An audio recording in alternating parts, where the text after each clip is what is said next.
이제 부가가치세가 없는 주제들은 거의 다 다뤘어요. 근데 이제 어쩔 수 없이 주제가 바뀌어서 이제 14페이지를 보시면 매출입니다. 물건을 파는 거죠. 그래서 제가 매출이라고 적어놓은 거는 이제 부가가치세를 염두에 둬야 된다라는 암시인 겁니다. 그러니까 아까 보신 것처럼 우리가 물건을 팔면 이제 그 물건값의 10%도 같이 걷어야 된다는 소리예요. 왜냐면 걷어서 내줘야 되거든요. 그러니까 그냥 우리 입장으로 그냥 뭐 문제를 보죠. 14페이지에 이제 1번을 보시면 8월 28일 나른물산의 제품을 500만 원에 판매하기로 계약했죠. 계약 이런 거 잘 보셔야 됩니다. 그리고 판매 대금 중에 30%를 당좌예금 계좌로 송금받았다라고 합니다. 그러면 지금 물건을 준 건 아니죠. 지금 5천만 원짜리 물건을 준 게 아니니까 나중에 주기로 한 거예요. 그러니까 그 대가로 일단 나한테 30% 걸어라 이렇게 한 거죠. 그래서 당연히 500만 원 곱하기 30%는 하시면 되고, 그리고 당좌예금으로 송금 받았으니까 차변에 당좌예금 자산 플러스 하시면 되겠죠. 당좌예금은 나중에 나올 때 자세히 알려드릴 건데 우리 입장으로 보면 체크카드 통장이랑 좀 비슷합니다. 그러니까 뭐 사실은 일반 입출금 통장을 보통예금이라고 하고 수표용 통장을 당좌예금이라고 하거든요. 근데 일반인들은 그 구분이 없잖아요. 근데 회사는 그냥 굳이 구분한다 이 정도 그냥 알고 있을게요. 그 다음에 뭐 돈을 먼저 받았잖아요. 그래서 선수금이라고 써놓는 겁니다. 물건을 주기 전에 돈을 수금했다라는 뜻이죠. 그래서 부채라고 써주시면 돼요. 부채 플러스. 선수금은 제가 앞에서 말씀드렸죠. 선수금은 부채인데 좋은 부채라고. 이거 무조건 매출액으로 바뀐다고 말씀드렸습니다. 그래서 얘는 특이한 게 부채긴 한데 비금전 부채입니다. 그러니까 비금전 채무라고도 하는데 무슨 말인지 한번 생각해 볼까요? 보통 채무라고 하면 돈을 갚아야 되는 걸 생각하죠. 그래서 부채는 안 좋은 거다 이렇게 생각하잖아요. 근데 얘는 왜 부채가 생긴 거냐면 내가 지금 30%를 계약금으로 미리 받아놨잖아요. 그럼 얘한테 물건을 빨리 줘야 될 의무가 생긴 거죠. 그러니까 이 부채는 돈을 150을 줘야 되는 부채가 아니고 500만 원짜리 물건을 얘한테 줘야 되는 의무가 생기는 겁니다. 그러니까 비금전 채무라고 하는 거예요. 참고로 알아두시고. 그러니까 이 돈을 갚아야 되는 게 아니죠. 그래서 뭐 아까 선급금이랑 반대로 생각하시면 돼요. 자, 그럼 1번은 그냥 그렇게 끝났고 이제 2번으로 갑니다. 자, 2번으로 보시면 여기서도 세금계산서가 나오긴 하지만 일단 지금 부가가치세를 배우고 있지는 않으니까 근데 이때 한번 설명을 간단하게 한번 하고 해야겠네요. 이제 미룰 수가 없겠네. 아까 뭐 요걸로 설명을 드렸는데 이제 매출 쪽으로 또 다시 옮겨 보겠습니다. 매출 쪽은 그래도 매입보다는 좀 쉽거든요. 매출부터 좀 알려드릴게요. 그럼 우리가 지금 뭐 A라는 회사라고 하고 지금 2번 문제로 한번 보시면 제품을 5천만 원짜리를 팔았다 이렇게 볼게요. 그럼 5천만 원짜리 물건을 팔면 그럼 이때 부가가치세법에 의하면 우리가 5천만 원짜리 물건을 팔잖아요. 그럼 이걸 파는 순간 여기에 10%에 해당하는 500만 원을 국세청에 내야 될 의무가 생겨요. 근데 중요한 게 뭐냐면 그냥 팔기만 하면, 즉 우리가 물건 팔 때 증빙을 줄 수도 있고 안 줄 수도 있고 그렇잖아요. 근데 그거 여부에 상관없이 그냥 내가 5천만 원짜리 물건을 팔았다 하면 500만 원을 내게끔 돼 있는 게 원칙입니다. 그러니까 세법에 그렇게 돼 있거든요. 왜 그렇게 해놨냐면, 근데 실제로 상황을 한번 생각해 볼까요? 실제로 여러분이 막 이렇게 비싼 물건 뭐 살 일은 많이는 없겠지만 만약에 옷 같은 걸로 한번 예를 들어봅시다. 금액을 좀 줄여볼게요. 5만 원짜리. 그냥 옷가게 생각해봐요. 동네나 뭐 저기 시내에 있는 옷가게들 있죠? 그러면 거기 갔을 때 옷가게 옷이 5만 5천 원 써있다고 할게요. 5만 5천 원. 근데 혹시 이런 거 보셨나요? 현금가. 따로 적혀 있는 거 밑에. 그럼 보통 한 47,000원 이 정도까지는 줄 수 있을 것 같아요. 이걸 한번 생각해 볼게요. 그러니까 실제로는 뭐 이렇게 하는 게 정상인데 현금 받고 싸게 파는 경우도 있죠. 왜 그게 가능한지 한번 생각해 보면 내가 55,000원짜리를 소비자가 카드로 긁잖아요. 그러면 카드로 결제한 사실이 금융감독원에 보고가 되는 겁니다. 카드가 전산상에 결제가 된 게 남으니까. 그러면 내가 55,000원에 판 게 동네방네 다 소문나는 거야. 그럼 팔았다는 사실이 되죠? 그러면 5,000원을 내야 되는 거지. 빼도 박도 못 하는 겁니다. 다 하는 거니까. 그러니까 만약에 내가 부가가치세를 안 거둘 수 있으면 5만 원에 팔 수 있는 거죠, 기본적으로. 근데 55,000원으로 카드를 받으면 또 여기서 수수료를 내야 돼. 한 뭐 2% 정도? 그럼 또 1,100원 정도 뺄 수 있는 거예요.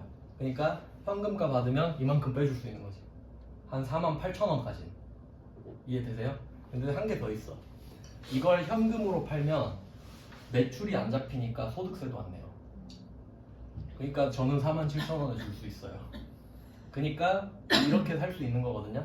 근데 이렇게 팔아버리면 알 수가 없잖아요. 그러면 다 이렇게 팔겠네? 그럼 국세청이 아 그건 못 찾으니까 어쩔 수 없죠 이럴 것 같아요. 법은 이렇게 만들어 놓은 거야. 법은 내가 이걸 못 찾더라도 5만원짜리를 팔았으면 5,000원을 내라 이렇게 된 거예요. 그러면 이 사람이 이거를 안 하고 현금가 47,000원에 팔았다고 칩시다.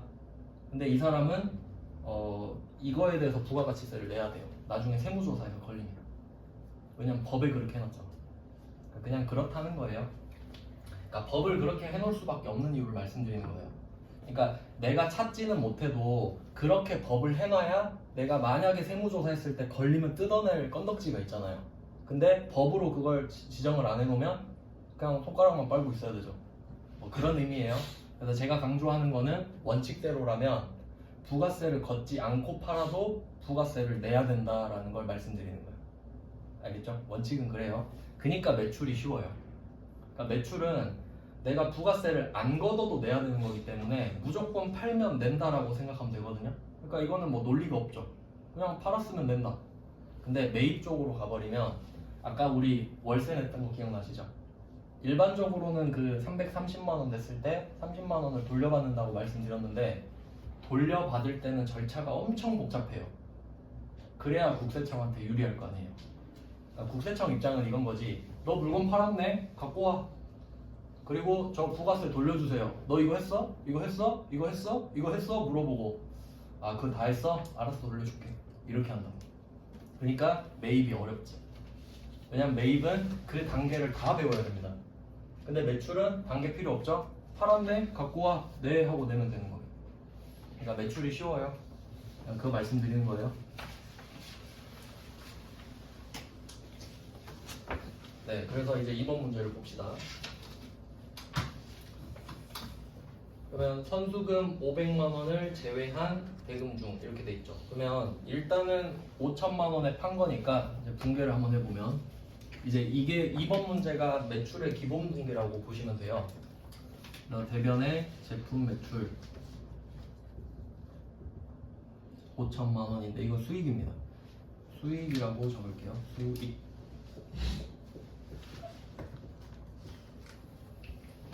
수익입니다. 제품 매출은 수익. 이만큼 돈을 받을 거잖아요. 5천에 파니까. 그리고 참고로 그 나중에 제품이라는 것도 배울 거거든요. 나온 김에 좀 말씀을 드리면 제품이라는 것도 배울 거예요. 얘는 자산입니다.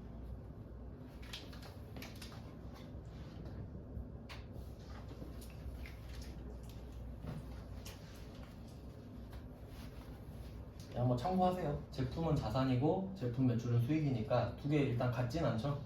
그거 말씀드리는 거예요. 같진 않다. 자, 그 다음에 부가세 예수금이라고 돼 있죠?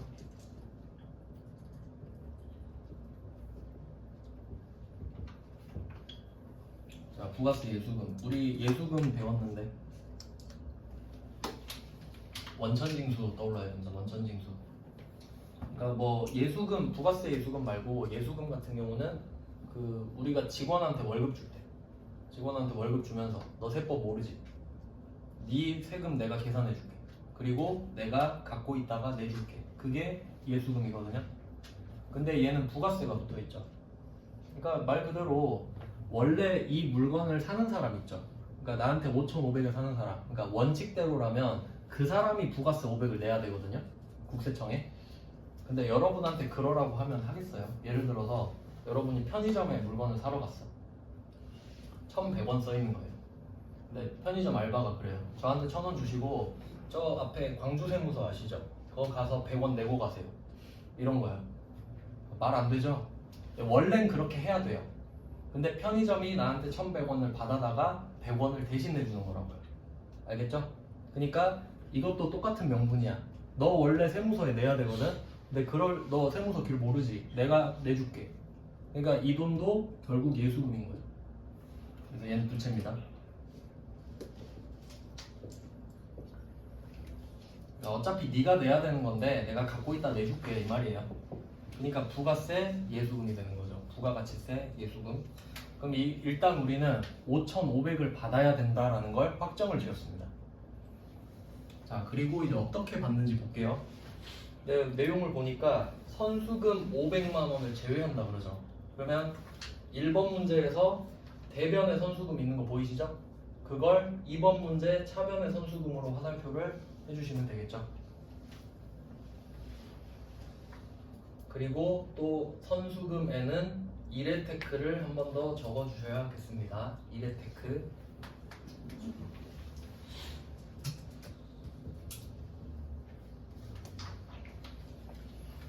근데 이게 왜 여기는 거래처가 안 써있냐면요.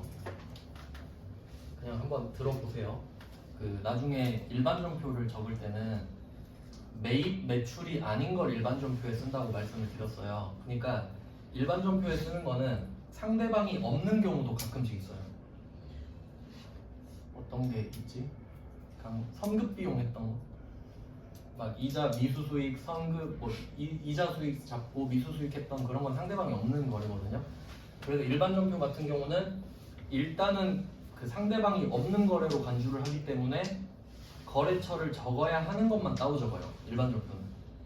그러니까 기본적으로 안 적는 거래이기 때문에 적어야 하는 것만 적는 거라고요. 근데 매입 매출 전표는 이름 자체가 매입 매출이 있죠. 그러면 매입과 매출은 상대방이 있다는 전제하에 진행되는 거죠. 그러니까 매입 매출 전표를 쓰면 거래처를 적고 시작하거든요. 그러면 이번 문제 같은 경우는 1회 테크를 적어놨겠죠. 그럼 위쪽에 거래처를 한번 적어놓으면 밑에 붕괴를 치잖아요. 그러면 그 붕괴에 써있는 계정 과목에 전부 다 그 거래처가 입력돼요.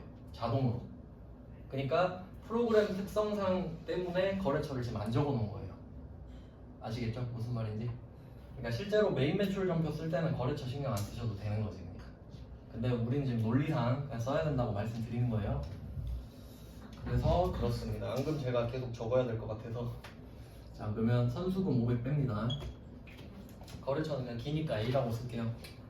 써야 된다라는 사실만 기록하겠습니다. 그러면 선수금 처음에 받았을 때 여기 부채였죠? 그럼 이 부채가 없어지는 거거든요. 자, 이렇게 됐죠?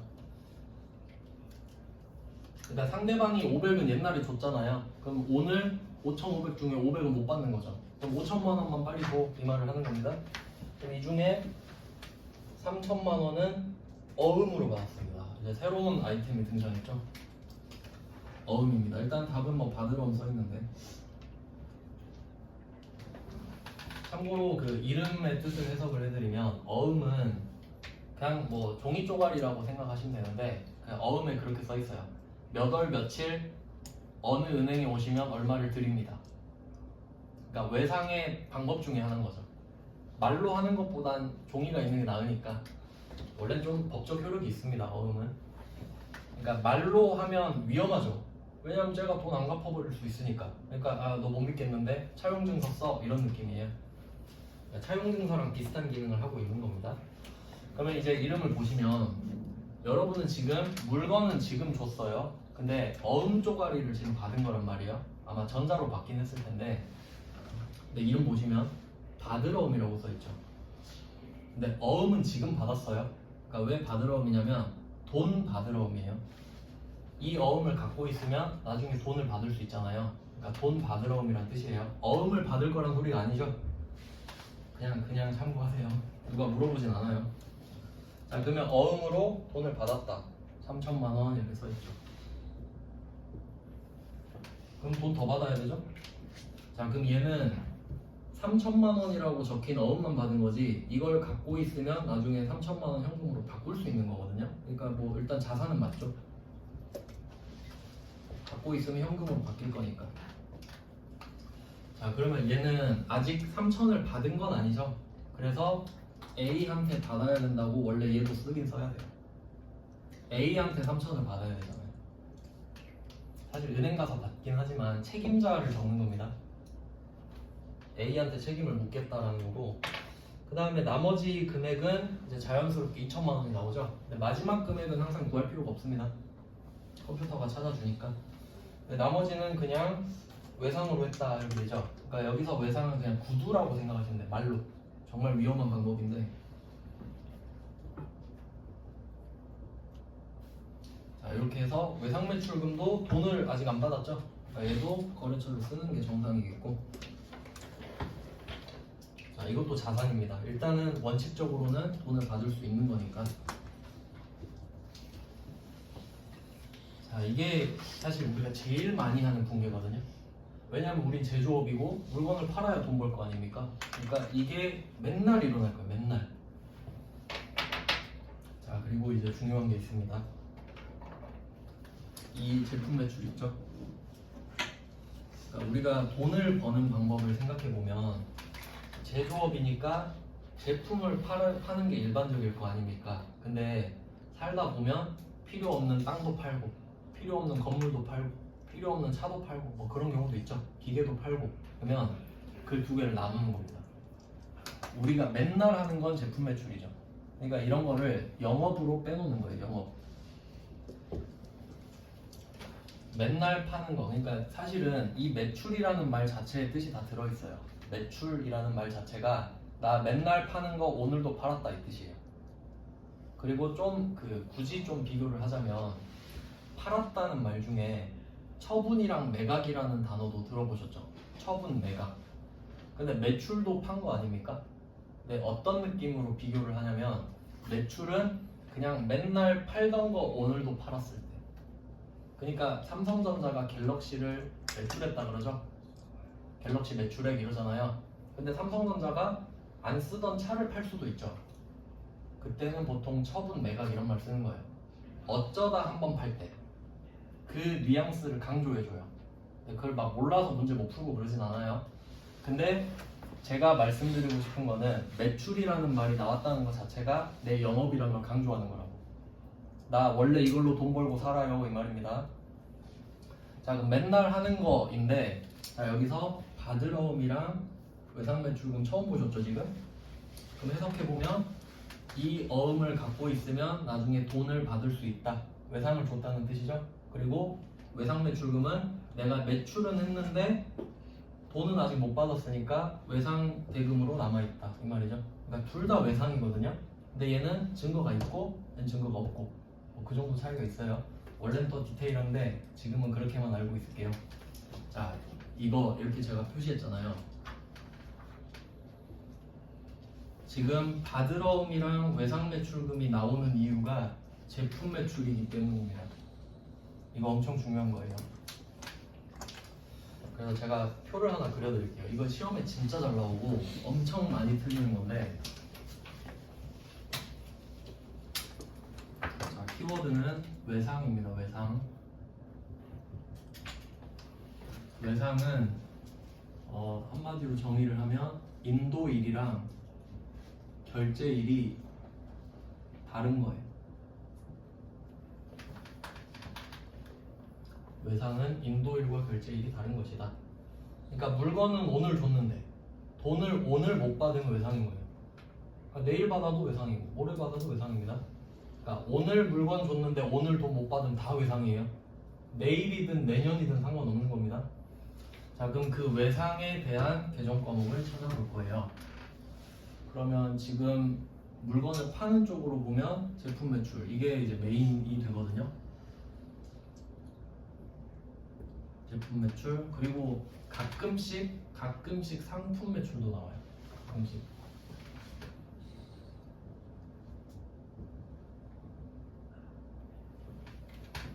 그러니까 이 시험의 컨셉이 뭐냐면 제조업을 메인으로 한다고 했잖아요. 근데 어떤 회사들 보면 물건을 자기가 만들어 팔기도 하고 좋은 물건 있으면 남한테 사서 팔기도 하는 회사도 있거든요. 그러면 그거는 제조업이랑 유통업을 겸하고 있는 거죠. 근데 그 중에 제조업 규모가 더 크면 그냥 제조업으로 가요. 근데 그런 회사도 상품을 매출할 수는 있는 거죠. 그러니까 그런 회사예요, 우린 컨셉이. 같이 하고 있는데 제품 매출이 더 큰 회사. 그래서 상품 매출도 나오긴 합니다. 자, 그러면 이렇게 이 두 개는 매출이잖아요. 이거에 대해서 계정 과목이 지금 배우신 외상 매출금 받으러 오면 두 개 다 나옵니다. 근데 요거는 어떤 차이가 있냐면 원래는 엄청 좀 복잡한데 제가 간단하게 요약을 드릴 테니까 그냥 한번 이해해 보세요. 그러니까 상식적으로 여러분이 물건을 오늘 5천만 원, 500만 원 팔았어요. 돈을 받아야 되죠. 보통 기업끼리는 외상이 일반적이에요. 외상으로 해요. 그럼 이 사람이 외상을 하겠다 그래. 그럼 물건을 여러분이 지금 보내는데 시간이 걸리지 않습니까? 그러면 여러분이 이 물건을 보낸 순간에는 뭘 요구할 수가 없어요. 왜냐하면 물건이 지금 가고 있잖아요. 그리고 물건이 그쪽에 도착했다고 해보세요. 그럼 그 사람이 물건을 검수하겠죠. 제대로 왔는지, 개수는 맞는지, 분량은 없는지 확인할 거 아니에요. 그럼 도착하고 검수하는데 시간이 걸리겠죠. 그럼 그때까지는 내가 아무것도 요구할 수 없잖아요. 그러니까 그때는 일단 외상 매출금 달아놓는다 생각하세요. 팔긴 팔았는데 발생 중이니까. 팔긴 팔았는데 내가 요구를 할 수 없으니까 외상 매출금 이렇게 달아놓은 거예요. 근데 이 사람이 검수가 끝났대. 확인해 보니까 물건 이상 없네요. 보낼게요. 이렇게 하거든요. 그럼 그때 외상 매출금으로 달아놨던 거를 없애면서 받으러움으로 바꾸는 게 일반적이에요. 이해되시나요? 그러니까 그게 일반적인 절차일 것 같아요. 근데 우리 시험에서는 그냥 계정 과목을 아는지 모르는지 물어보는 거기 때문에 그냥 같이 내버린다고요. 아시겠죠? 문제를 위한 문제라고 그냥. 그래서 외상 매출금은 구두 증거 없을 때, 받으러움은 받았을 때. 차이 아시겠죠? 자, 이렇게 구분을 했고요. 그러면 이거랑 자 나머지 그 외, 이게 중요해요. 그 외. 그 평소에는 아닌데 회계 공부하실 때는 흑백 논리를 가지면 좀 잘해요. 상품 매출, 제품 매출 빼고 다 이거 아니면 저거, 단기 매매 증권이냐 아니냐 이렇게 갔죠. 그러면 이 밖에는 뭐가 나와도 상관없어. 이게 단기 매매 증권이어도 되고 자동차여도 되고 건물이어도 되고 토지여도 되는 겁니다. 그럼 내가 이걸 팔 수도 있잖아요. 그러니까 매각 처분을 할 수 있겠죠. 자, 그럼 이때 내가 상대방이 나한테 외상을 할 수 있겠죠. 그러니까 쉽게 말해서 내가 차를 얘한테 줬어요. 근데 다음 달에 줄게 이럴 수도 있죠. 그럼 그 외상이죠. 그럼 말로 외상을 할 수도 있고 어음을 줬을 수도 있죠. 자, 얘는 둘 다 미수금입니다. 중요합니다.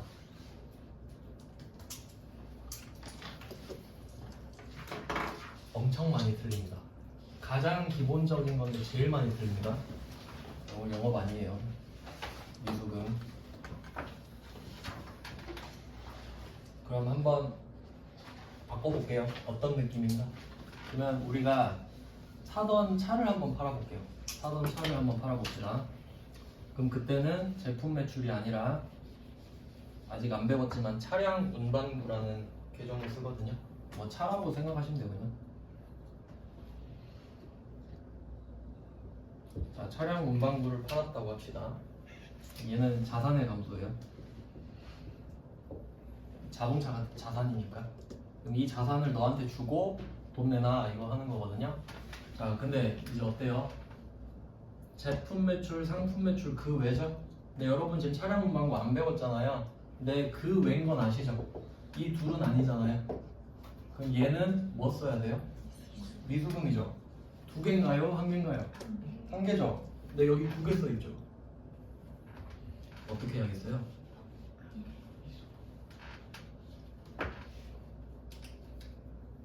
미수금 5천 이렇게 끝납니다. 많이 틀릴 것 같죠? 특히 어디서 많이 틀릴 것 같습니까? 자동차 팔고 어음 받았다. 그럼 받으러 옴 쓰고 기분 좋게 틀리는 거예요. 아 받으러 옴, 아 맞췄다 집어넣는데 왜 미수금이지? 이렇게 되는 거죠. 이유를 알려드릴게요. 모든 이유는 주주가 원하기 때문인데 잘 생각해 보세요. 우리가 제조업이죠. 그럼 이게 내가 제품을 팔고 상품을 팔고 그렇게 돈 버는 게 내 실력 아닙니까? 그죠? 그러니까 이건 중요한 거라고.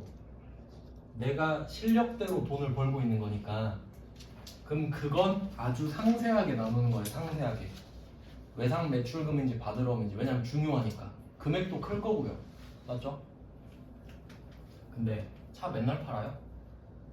1년에 한두 번 팔까 말까? 아니면 안 팔 수도 있고 1년에 한 번도. 다른 애들도 마찬가지죠? 그러면 그게 뭐가 중요하냐 이거예요. 네 실력으로 번 돈도 아닌데 이거 구분해서 뭐 할래?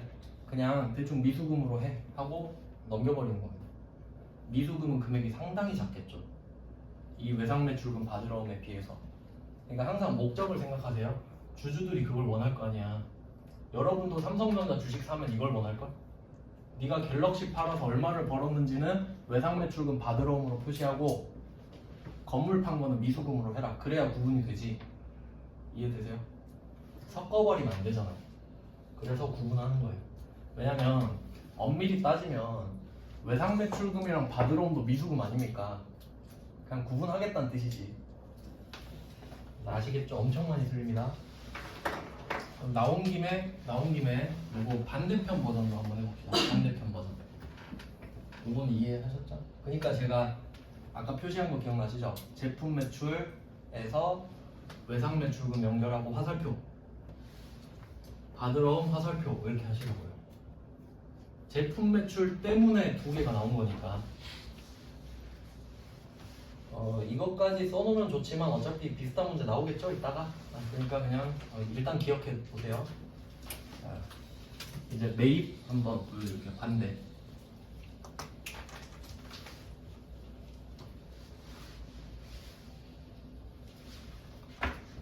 자, 그럼 반대로 가봅시다. 이건 매출이죠.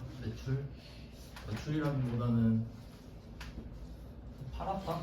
그냥 뭐 어떤 느낌이 아시죠? 왜냐면 그 외는 매출이라고 안 하니까. 근데 그냥 그렇다는 거예요. 자, 그럼 매입으로 한번 가봅시다. 그러면 이 제품이랑 상품을 어떻게 팔 수 있는지 한번 생각해 볼게요. 자, 여러분이 제품을 팔고 있다는 소리는 제품을 만들었다는 소리죠. 그럼 제품을 만들었다는 소리는 원재료를 사왔다는 소리예요. 그러니까 얘의 출처는 원재료가 되겠죠. 짝 지을 수 있죠?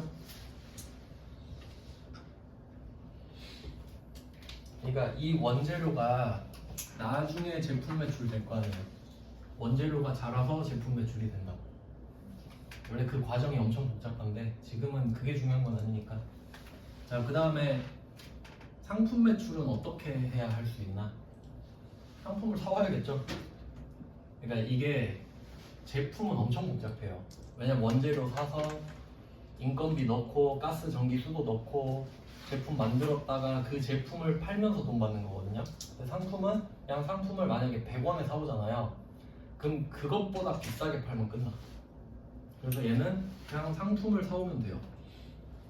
참고로 이 제품 매출이랑 상품 매출은 수익이고요. 수익 아까 적어드렸죠? 수익 얘는 자산입니다. 자산.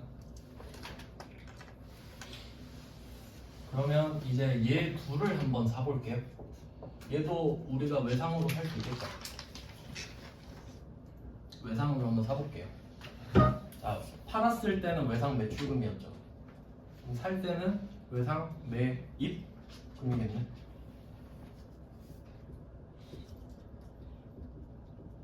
외상 매입금 나왔습니다. 뭐 당연히 유추할 수 있는 거죠. 아주 쉬운 겁니다. 그 다음에 받으러 옴은 내가 어음을 받았는데 돈은 아직 못 받았다.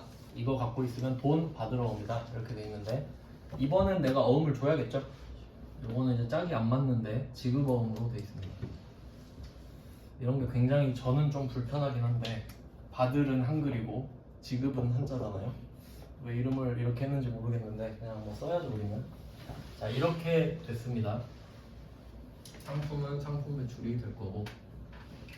자 그러면 얘네들도 이 두 개 빼고 전부 다 그 외라고 할 수 있겠죠.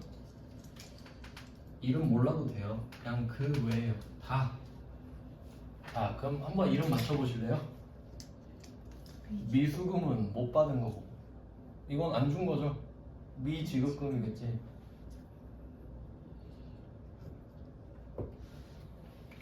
근데 미수금보다 미지급금이 훨씬 중요해요. 여러분은 얘한테 당할 확률이 굉장히 높습니다. 왜냐면 제가 확률적 분석을 해드릴게요. 왜 그럴 수밖에 없는지. 일단 당연히 이거 틀리는 사람은 이것도 틀릴 거예요. 그렇죠? 이거 틀렸는데 이건 맞히고 그럴 확률은 없는데 왜 얘보다 얘가 더 중요하냐면요. 우리가 제조업을 하고 있잖아요. 그러면 물건을 파는 거랑 사는 걸 한번 생각해 보자고요. 그러면 우리가 제조업인데 물건을 팔면 파는 물건 중에 대부분이 제품입니다. 맞죠? 아마 비율로 치면 90%?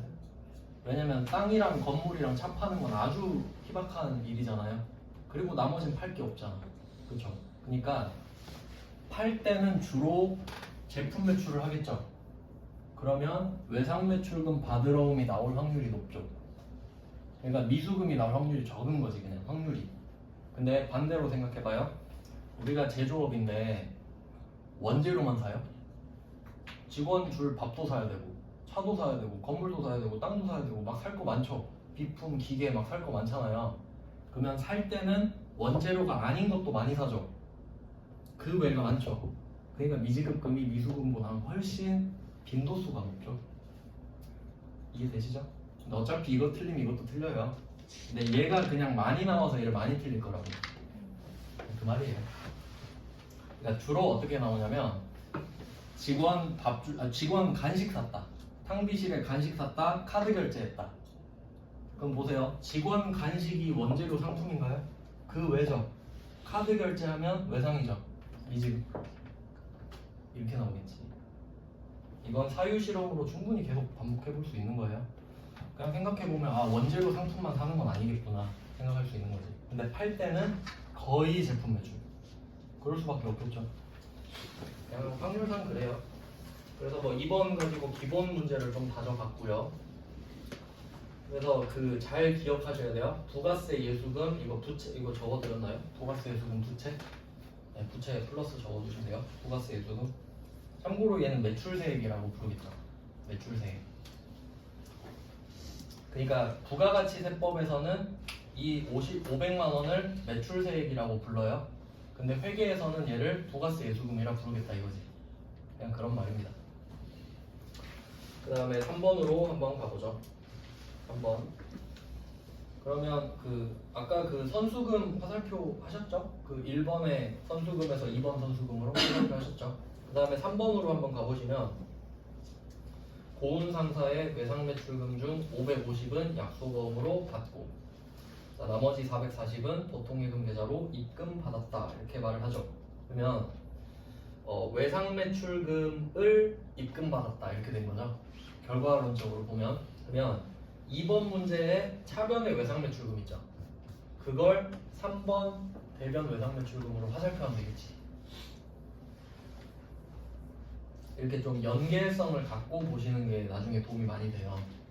한 개씩 보면 솔직히 저는 의미 없다고 보거든요. 그래서 그럼 2번 3번 이어볼까요? 2번에서 외상 매출금으로 달아놨던 2천만 원 있죠. 그러니까 뭐 금액은 다르지만 그게 990이라 치고 이거를 오늘 받은 겁니다. 자 근데 뭘로 받냐 하니까 440은 보통예금으로 받았죠.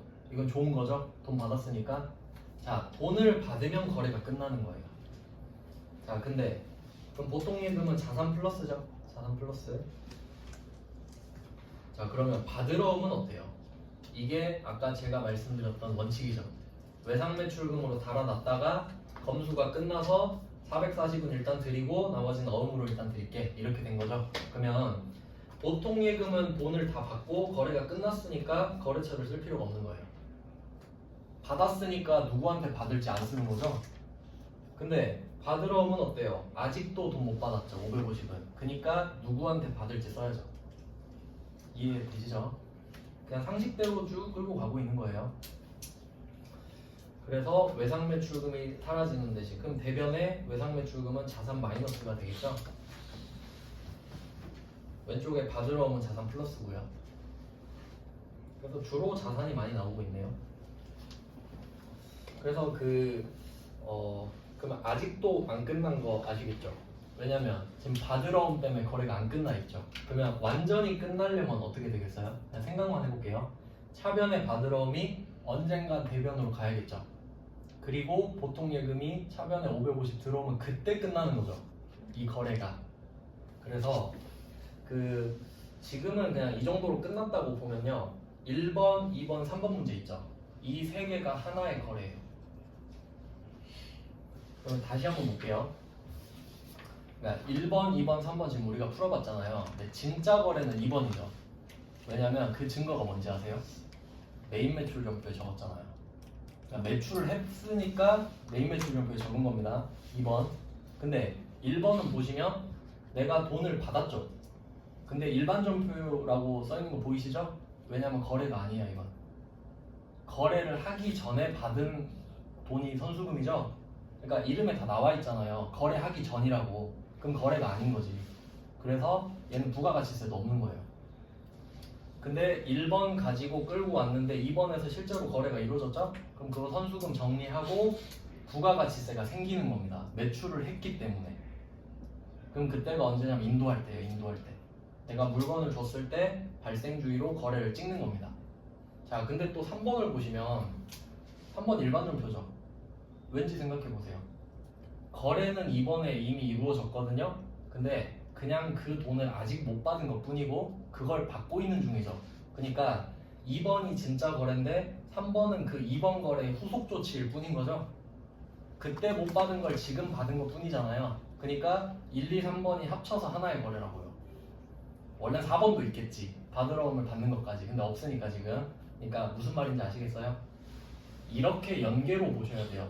그러니까 공부를 이렇게 둔 게 하나하나 맞히고 좋아하면 안 돼. 그 파편화하면은 실무에서 못 써먹어요. 어떻게 연결되는지. 그러니까 이런 느낌이죠. 1번을 보고 선수금 받았잖아요. 그럼 여러분은 2번까지 떠올리실 수 있어야 된다고. 왜냐면 선수금 받았으니까 나중에 물건 팔겠네. 이것까지 이어져야죠. 그리고 얘가 외상할 거 뻔하니까 나중에 또 외상대금 받겠네. 이렇게 되겠지. 이해되시죠? 그러니까 답 하나하나 맞히는 것 자체가 중요한 게 아니에요. 흐름을 보는 겁니다. 흐름을. 자, 그러면 이제 4번으로 가보죠. 4번은 또 이렇게 볼게요. 대변에 지금 외상매출금 써있잖아요. 그러니까 2번의 외상매출금을 재활용합시다. 2번 차변의 외상매출금을 4번 대변으로 또 화살표를 해주세요. 그러니까 이럴 수도 있고 저럴 수도 있다. 이렇게 보면 되겠죠? 그러니까 2번에서 3번으로 가거나 2번에서 4번으로 간다. 이렇게 보면 되겠죠? 자, 그러면 4번 보시면 일단 외상매출금이 대변으로 사라져야 한다는 건 아시겠죠? 자, 그러면 자산 마이너스로 없앴어요. 거래처도 확인이 됐고요. 그 다음에 차변에 받으러옴이 오는 거는 일반적인 거 아시겠죠, 이제? 그러니까 외상매출금이 사라지면서 받으러옴이 들어오는 건 당연한 거예요, 원래. 자산 플러스고요. 근데 특이한 게 하나 있죠. 단기대여금. 그리고 문제 보시면 금전 소비대차 계약 이거 표시할게요. 그럼 이게 무슨 말인지 한번 생각을 해보겠습니다.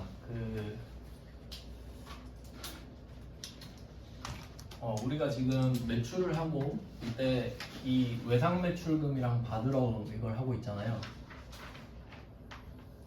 근데 이제 기업끼리 거래를 할 때는 금액도 크고 보통 이제 외상을 주로 하게 되는데, 네, 그 상도덕이라는 말 있잖아요. 그러니까 외상을 주면 그래도 아무리 외상을 줬다고 해도 막 2년 뒤에 갚고 그러면 안 되겠죠. 그러니까 적당히 뭐 3개월 안에 갚고 그런 게 있을 거 아닙니까? 근데 어떤 애가 해도 너무한 거예요.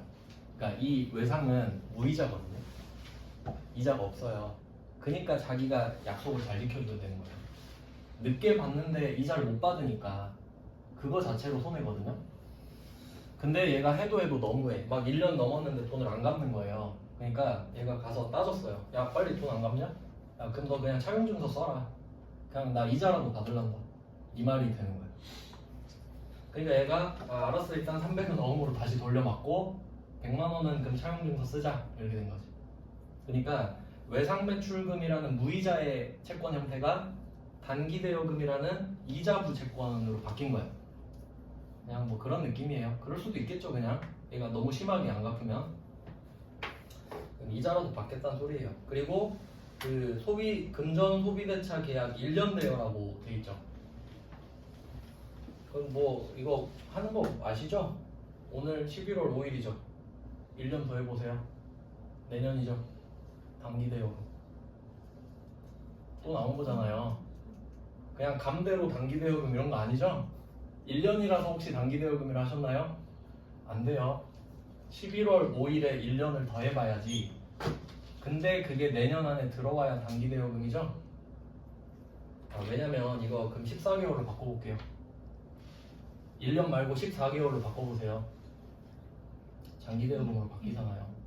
비교 써두세요. 14개월 하면 장기대여금.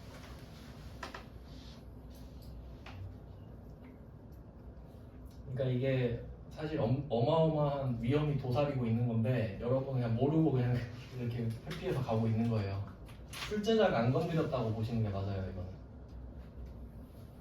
아시겠죠? 그냥 넘어가면 안 돼요. 하나하나 잘 체크하면서 보세요. 꼼꼼함이 생명입니다.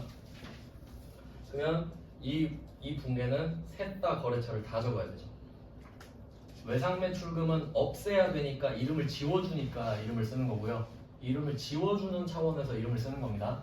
그리고 차변에는 바드러움이랑 단기대여금은 우리 입장에서 새로 생긴 거죠. 그럼 그건 다시 이름을 새로 적는 거니까 이름을 적는 거고. 하여튼 의미는 다르지만 셋 다 거래처를 다 써야 한다는 게 중요하네요. 여기서 하나라도 빠뜨리면 그냥 오답입니다. 당연한 거죠. 이게 한 문제당 3점인데 하나라도 빠뜨리면 3점이 날아간다. 자, 그 다음은 5번 문제로 가봅시다. 자, 5번 문제는 갑자기 외상매입금이 나옵니다. 뭐 그럴 수도 있죠. 외상매입금. 그 외상매입금 자리는 지금 안 나왔으니까 밑에 빈칸에다가 좀 참고로 하나 적어두셔도 좋을 것 같은데.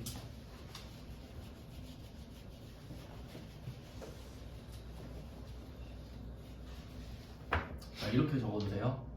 원재료, 부가세, 대급금, 그리고 외상매입금.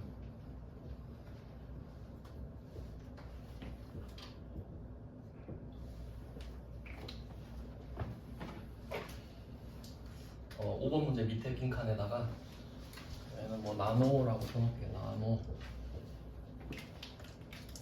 외상매입금은 부채.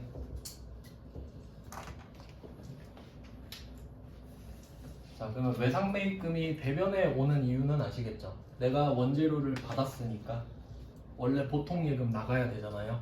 근데 그걸 유예한 거예요. 자산의 감소를 유예하기 때문에 부채는 자산의 감소작입니다. 어쨌든 얘 없어지면 자산 감소하니까.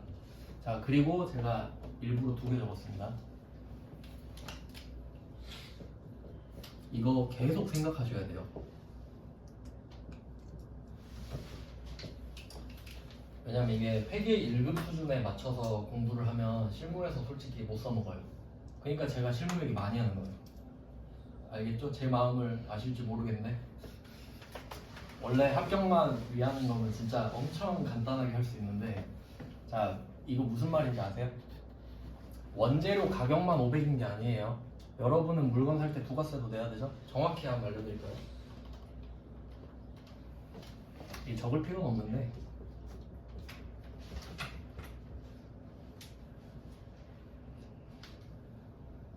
이렇게 해야겠다. 어떤 느낌인지 아시겠어요? 부가세가 합쳐져서 500인 거잖아. 뭐 말하는지 아시겠죠? 그러니까 이렇게 써놓으면 안 돼요. 말도 안 되는 거야. 면세면 가능한데 원칙은 이거니까 이렇게 적으라는 거예요. 정확한 수치를 적으라는 게 아니죠. 부가세와 함께 갚아야 된다는 소리예요. 이게 좀 처음엔 이해가 안 되실 수 있는데 한번 생각해 보세요. 이게 뭐 45만 얼마 될 거 아닙니까? 맞죠? 어차피 돌려받죠. 그럼 내가 500을 내고 이 돈 돌려받으면 되잖아. 그럼 결국 이것만 내는 거죠. 이거 상대방한테 줘도 500 줘도 이거 국세청한테 받을 거 아닙니까? 그러니까 난 상대방한테 이 돈밖에 안 준 거라니까. 그러니까 원리상 그래요. 알면 좋고 몰라도 돼. 그래서 지금은 이 외상매입금 자리만 갖고 옵시다. 그래서 얘가 여러분 이렇게 위로 하셔야겠네. 밑에다 적으셨으니까. 그래서 외상매입금을 갚아야겠죠? 외상매입금을 갚아야 되잖아요. 그럼 돈 나가야겠네.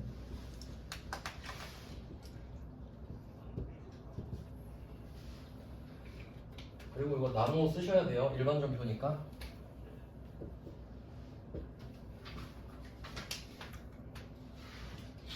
근데 제가 처음부터 좀 부담을 많이 드리는 것 같긴 한데 그 여러분 실무 가면 일반전표랑 메인 매출전표 여러분이 구분해서 쓰셔야 되죠.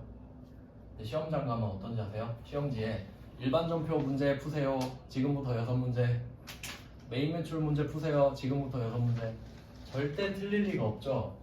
근데 답은 맞히는데 실력이 늘지가 않잖아요. 그러니까 제가 그걸 설명해 드리는 거야. 생각해 보라고 계속. 실무에 비해 시험이 너무 쉬워. 자, 그러면 여러분이 판단해서 쓰는 거죠? 그럼 왜 이게 메인 매출 전표가 아니죠? 이걸 메인 매출 전표에 적었겠죠? 원재료 샀을 때. 그럼 이 외상 매입금을 갚는 건 후속 조치잖아, 그냥. 그리고 외상 매출금이 대변에 온 이유는 뭐겠어요? 2번 차변의 외상 매출금이 이번에 5번으로 온 거죠. 그러니까 각각의 거래가 원래 전에 있었죠. 원재료를 사는 거랑 제품 파는 거랑 원래 메인 매출 전표에 하나씩 있었죠.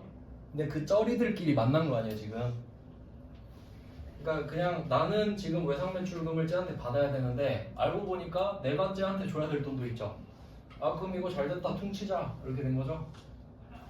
그래서 내가 500을 갚아야 되는데 알고 보니 내가 쟤한테 받을 돈도 있었던 거야. 그러면 외상 매출금 갖고 오고 여기도 나무를 써야겠죠? 얘는 이름을 지워주는 겁니다. 둘 다 이름을 지우는 거네요.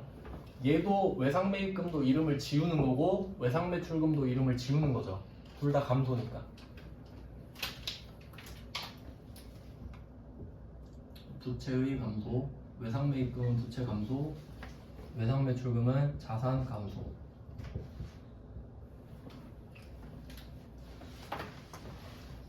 이렇게 되겠죠. 이게 왜 메인 매출 전표에 오면 안 되는지도 생각해 보시면 좋습니다. 맞죠? 지금은 매입도 아니고 매출도 아니죠? 그 외상대금을 결제하는 거잖아요. 자, 근데 우리가 지금 200이 모자라죠? 그럼 200 더 줘야지. 이제 뭘로 줄까 하니까 당좌수표 나오네. 뭐 적당한 타임인 것 같아요. 당좌수표를 발행하여 지급하였다 표시하겠습니다. 당좌수표를 발행하여 지급하였다 이렇게 여기 있죠? 여러분은 이 문구를 이렇게 생각하시면 좋아요.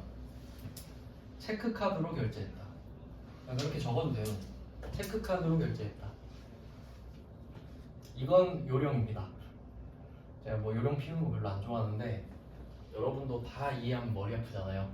지금은 이렇게 생각해놔도 돼요. 근데 한번 설명은 해드릴게요. 그냥 이렇게 해도 다 풀 수 있습니다. 왠지 한번 보세요. 지금 여러분이 체크카드로 긁었다고 할게요. 체크카드로 긁었어요. 그러면 체크카드의 용도를 한번 생각해봐요. 여러분이 체크카드 통장에서 현금을 빼서 줘도 되죠. 근데 귀찮아. 그냥 카드 긁으면 어차피 내 체크카드 통장에서 돈이 나가죠. 현금 대신에 체크카드 통장에서 돈이 빠져나가는 걸 선택한 거죠. 맞죠? 이해되시죠? 그거예요. 그러니까 당좌수표를 발행했다라는 거는 현금을 준 게 아니고 그 통장에서 돈이 나가게끔 했다 그 말이거든요. 아시겠죠? 요령은 그래요. 그러니까 원칙을 한번 설명을 해드릴게요.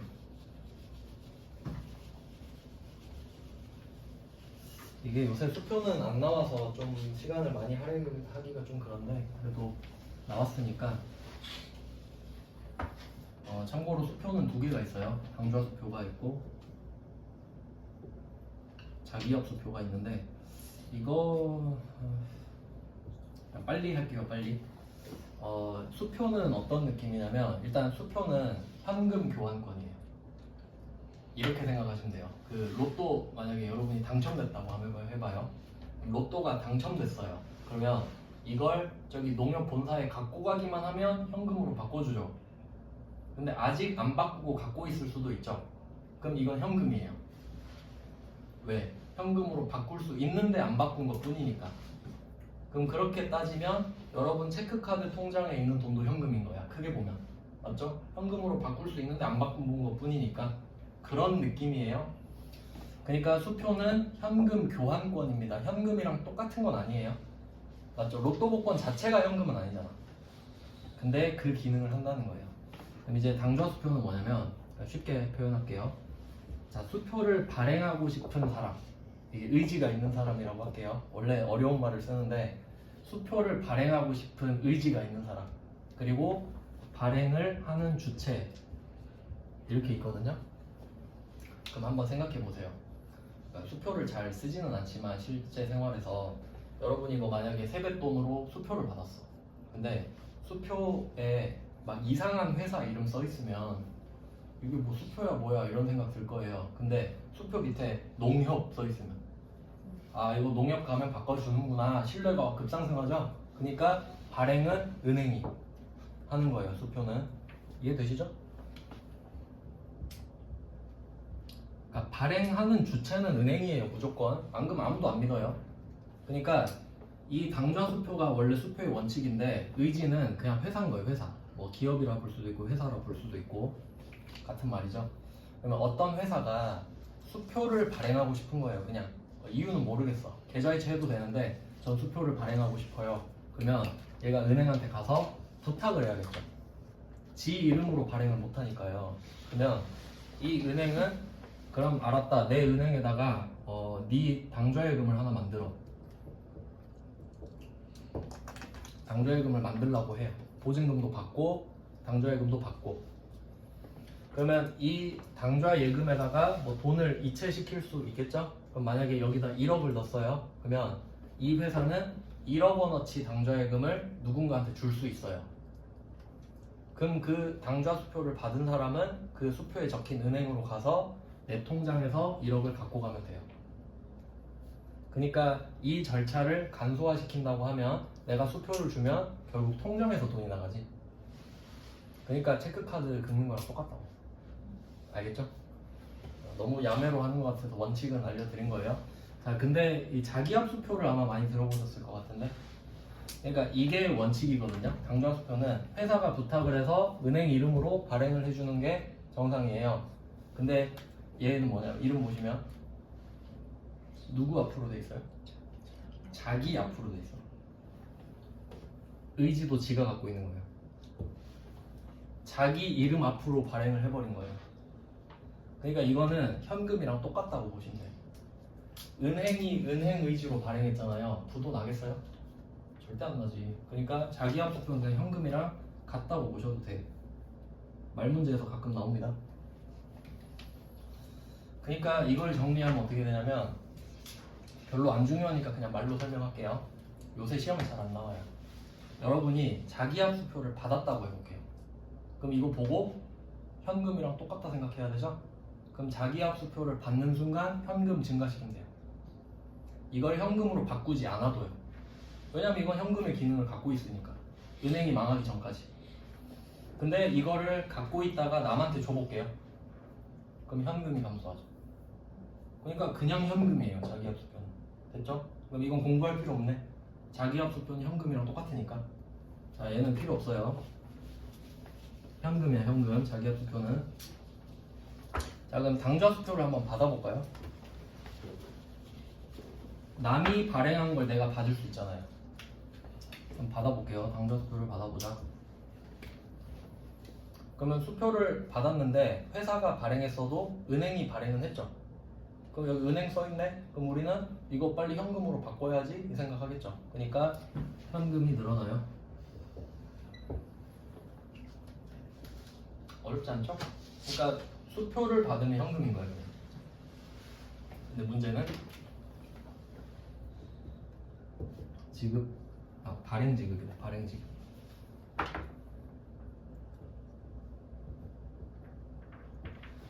자, 그럼 이번엔 우리가 당좌 수표를 줘볼까요? 당좌 수표를 우리가 줄 수도 있죠, 남한테. 그럼 우리는 이거 주는 순간 무슨 생각해요? 얘가 내 수표를 받아가지고 우리 거래처 은행으로 가가지고 내 통장을 뒤집어서 돈을 빼가겠네? 이 생각하겠죠. 그러면 이걸 주는 순간 지금 바로 돈이 빠지진 않아요. 근데 곧 빠져나가겠죠. 그러니까 미리 오늘 빼버리는 거야. 당좌예금에서. 알겠나요?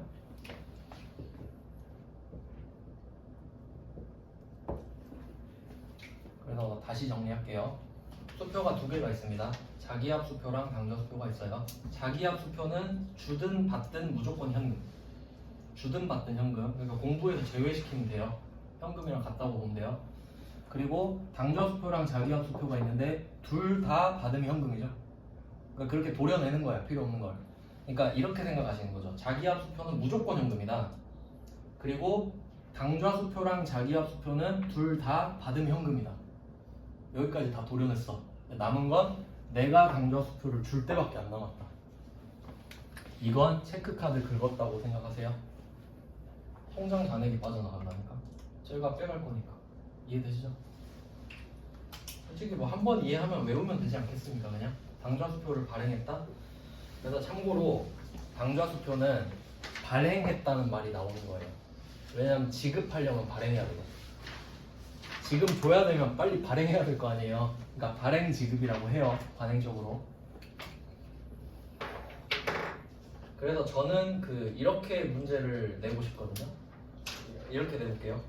자, 이렇게 바꿔봅시다. 당좌를 양과로 쳐볼까요? 잔액은 당좌 수표를 발행하여 지급하였다 해서 당좌를 양과로 쳐봐요. 저는 이렇게 낼 거예요. 그럼 여러분 이 문제 못 맞히시나요? 맞힐 수 있어요. 발행이 있잖아요. 자기압 수표를 내가 발행할 수 있어요? 은행이 발행한다니까? 발행한다는 건 그러니까 여기서 의지자를 말하는 건데 내가 발행할 수 있는 건 당좌 수표밖에 없죠. 자기압 수표는 은행의 의지로만 발행할 수 있잖아요. 그러니까 이건 당좌란 말이 빠져도 당좌 수표예요. 이해되시나요? 그러니까 답은 똑같겠지. 너무 하드코어로 가르치나? 근데 당연한 말이죠. 네, 말장난이 아니라 당연한 겁니다. 여기까지 해놓고 좀 쉬다가 보겠습니다.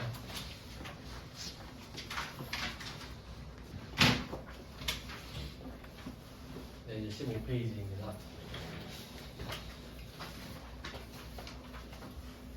14페이지는 물건 팔고 후속 조치까지 한번 봤어요. 일반적인 경우는 외상 매출금으로 돌렸다가 가들어옴으로 또 돌리고 그걸 이제 현금으로 받는 경우가 많은데 특이 케이스도 있었죠. 뭐 외상 매출금을 단기 대여금으로 전환한다거나 그럼 이자를 받겠다는 소리고요. 그리고 뭐 내가 갚아야 될 외상 매입금이랑 퉁치는 경우도 있었죠. 뭐 흔하진 않은데 그냥 뭐 최근에 냈던 거니까 참고하시면 될 것 같아요.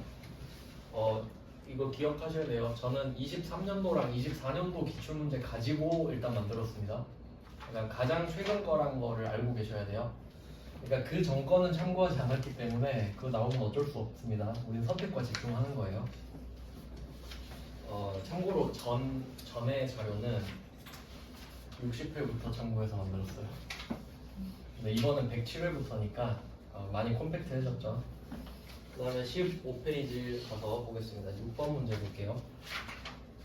자, 6번 문제는 제품을 판 거는 똑같거든요.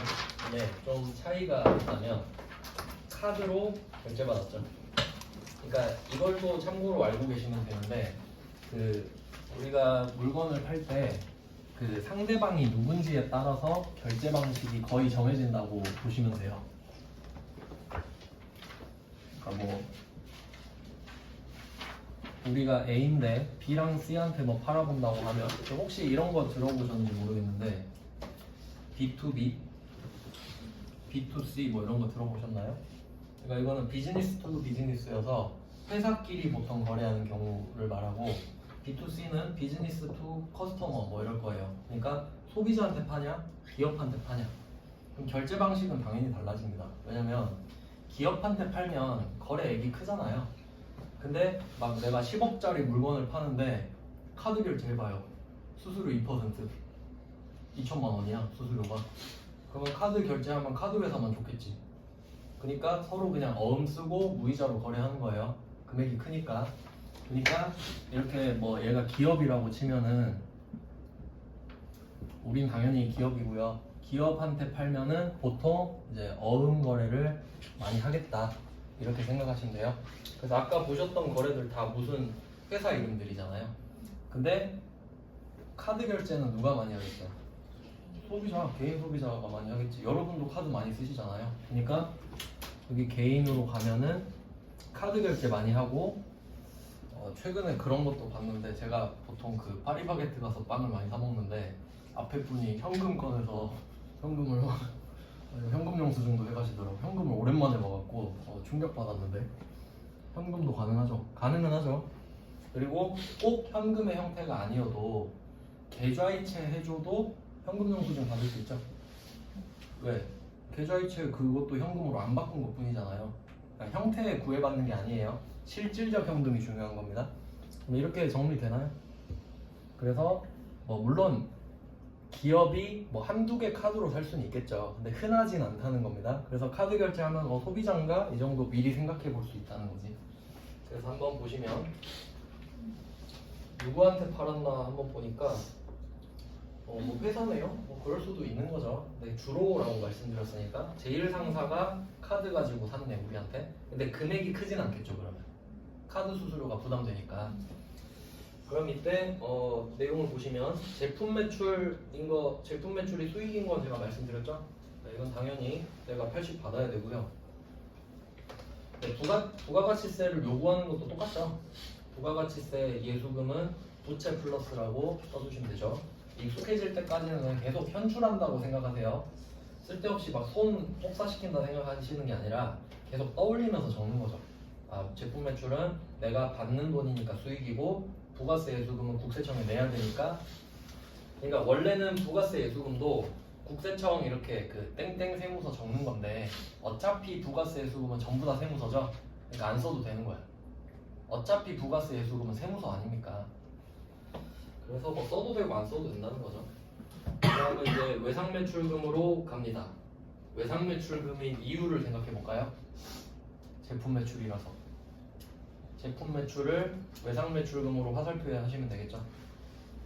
아까 알려드렸잖아요. 그러니까 역으로 생각하면 이거예요. 외상매출금이 나왔다는 말은 제품 매출이나 상품 매출을 했다는 말이 되는 거죠. 역으로 계산했을 때. 그러니까 제품을 팔았으니까 외상매출금 맞죠? 왜냐면 지금 어음 받았나요? 그건 아니죠. 근데 제일 상사가 나한테 물건 가져가면서 카드 긁었죠. 그러면 이 돈을 제일 상사한테 받나요? 카드사한테 받죠. 그러면 이 카드사가 꼈을 때 거래 형태를 한번 생각해 봅시다. 자, A가 B한테 물건을 판다고 해볼게요. 매출을 했어요. A가 B한테 매출을 했습니다. 그러면 이때 이 B가 카드 결제를 한다고 할까요? C 카드를 결제한다고 할게요. 얘가 카드 회사입니다. 그러면 C 카드로 결제를 하면 얘는 물건은 지금 받는데 돈은 언제 줘요?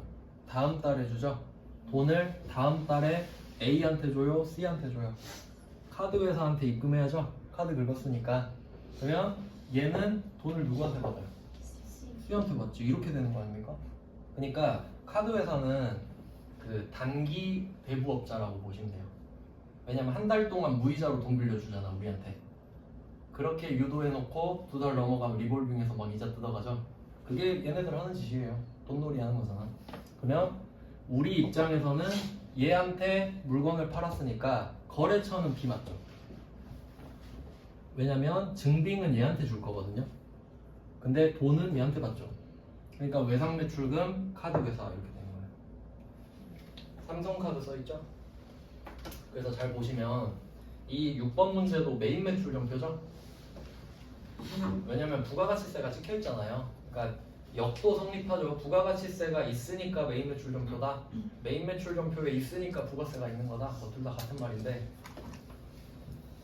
뭐 이렇게 됐을 때 근데 제가 메인 매출 점표에서는 원래 거래처 안 적는 거라고 말씀드렸죠. 왜냐면 위에 쓴 거래처가 내려온다 그랬잖아요. 근데 위에 뭐라고 써있나 보세요. 공급처명에 제1상사 돼 있죠? 그럼 이걸 제1상사를 쓰고 공개를 찍었을 거란 말이죠. 그러면 이 외상매출금에도 원래 뭐라고 써 있었겠어요? 제1상사라 써 있었겠죠. 그걸 방치하면 오답이에요. 그러니까 얘는 거래처를 바꿔주란 소리입니다. 삼성카드는. 아시겠죠? 삼성카드 표시하세요. 이거 여러분이 제1상사라고 써 있는 걸 삼성카드로 바꾸는 거예요. 그러니까 메인 매출 점표에 거래처가 써 있는 거는 바꾸란 소리예요. 바꾸란 소리. 나머지는 안 적혀 있는 게 보통이니까. 그래서 카드 매출도 최근에 나왔었던 거라서 넣어봤어요. 그리고 뭐 메인 매출 점표라는 것도 그냥 참고하시고요. 부가세를 인식한다. 그 다음에 7번으로 가겠습니다. 이것도 또 연결시켜놨죠. 자, 7번 문제 보시면 자, 하나카드의 7월분 매출대금 350만원에서 가맹점 수수료 2%를 차감한 금액. 그러니까 우리가 지금 이거 딱 연결되는 거 아시죠? 6번의 차변의 외상 매출금이 7번의 대변 외상 매출금으로 내려가는 거예요. 화살표 해두시면 돼요. 그냥 받을 거 아니에요 이제. 그럼 얘가 돈을 주겠죠. 근데 다 주나요? 수수료 빼고 줄게 이러겠죠? 그러니까 수수료는 절대 뗄 수 없는 거예요. 그래서 수수료를 7만원을 제끼고 우선순위로 보면은 저는 둔 게 이렇게 할 것 같거든요. 대변에 외상매출금 1번으로 찍어놓고 그래야 맥시멈이 잡히잖아요. 350을 맥시멈으로 생각하고 있죠. 근데 수수료가 이제 2번이 돼야겠지. 수수료 비용을 2번으로 전할 겁니다. 자, 그리고 수수료 비용이 지금 판이라고 써있는데 800번인 거 아시죠? 카드 수수료는 무조건 800번이라고 제가 말씀드렸죠. 왜냐면 제조원가가 될 수가 없으니까. 뭐 그냥 참고하시면 돼요. 외우면 편하죠. 카드 수수료는 800번 수수료다. 무조건. 무조건입니다. 무조건.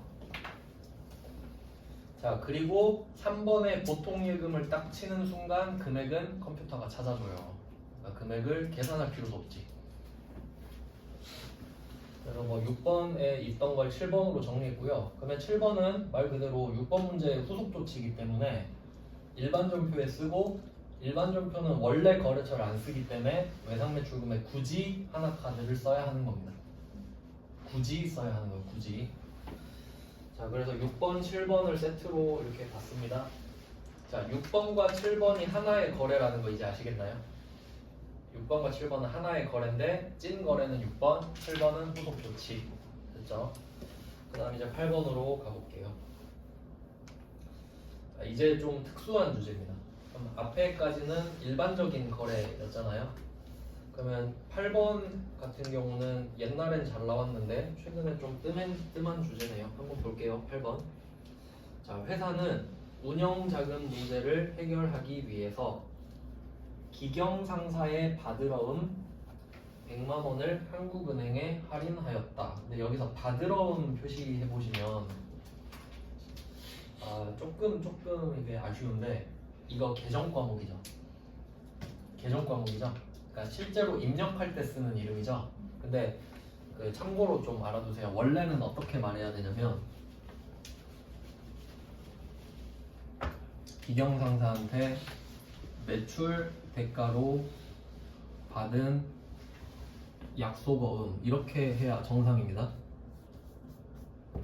원래 이렇게 말해야 되거든요. 이 말을 해야 되는데 수준을 낮춰버린 거예요. 그냥 받으러움이라고 다 알려줘 버린 거예요. 무슨 말인지 혹시 아시겠나요?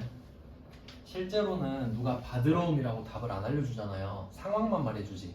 그러니까 누군가 이런 상황을 말해줄 거라고요. 우리 저번에 기경상사한테 물건 팔고 받은 어음 있잖아. 그거 줬다. 이런 식으로 말할 거란 말이죠.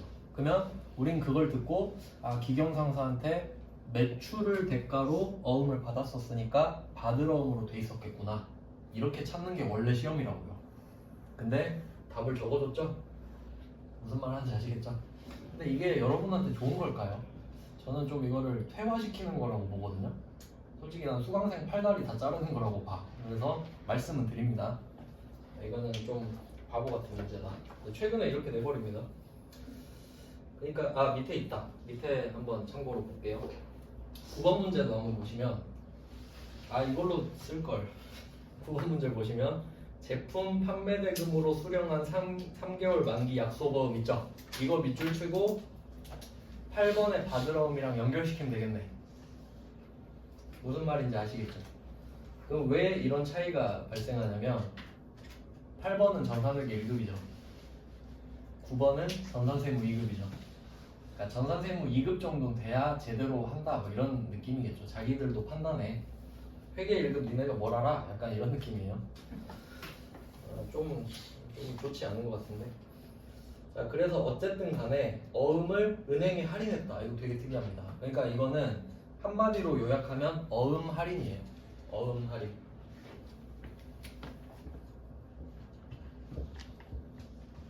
근데 이렇게 하면 느낌 오시나요? 어음 할인? 저는 이거 어음 깡이라고 하거든요. 아니 실무에서 이런 말 안 쓰겠지. 근데 그냥 깡이에요 이거는. 카드깡 아시나요? 카드깡? 카드깡 뭐 예를 들어볼게요. 카드깡은 뭐냐면 내가 지금 돈이 없어요. 돈이 없는데 신용카드 한 장이 있어. 그러니까 카드 만들어 놓고 나 퇴사한 거예요. 그러니까 신용카드 한 장이 있습니다. 근데 지금 생활비가 없는 거예요. 그래서 내가 맥북을 하나 샀어. 맥북을 몇 개월 할부까지 되지? 12개월 할부로 샀다고 할게요. 500만 원짜리를. 왜 맥북을 샀는지 아세요? 잘 팔리니까. 이거 거의 비슷한 가격에 팔 수 있죠? 그럼 이거를 새 거를 사서 미개봉 새 제품 이거 490에 팝니다. 당근에 올렸어요. 자 그럼 어떻게 돼요? 나한테 490 생기죠? 그리고 이 돈은 천천히 12개월 동안 갚으면 되지. 이런 걸 깡이라 그래요. 현금화 시키는 거. 근데 현금화 시키려면 당연히 감수를 해야 되죠. 싸게 팔아야지. 그러니까 그거에 나한테 지금 어음이 있죠. 근데 어음의 단점은 뭔가요? 시간이 필요해. 막 한 3개월 기다려야 된단 말이죠. 난 못 기다리겠단 말이야. 그래서 은행 가가지고 야 이거 나한테 좀 싸게 살래? 이런 거지. 그러니까 그게 어음 깡 맞죠? 현금화 시키는 거니까. 자 그러면 8번, 9번을 묶어주시고요. 대충 보면 비슷해 보이지 않나요? 8번, 9번? 근데 다른 게 있어요. 자, 8번은 두 번째 줄에 매각 표시할게요. 8번 매각. 그리고 9번은 어때요? 그 자리에 차입 있죠. 자, 이 두 가지 경우가 있는데 둘 다 나왔는데 자, 원칙은 차입 거래거든요. 상황을 좀 설명해 드릴게요.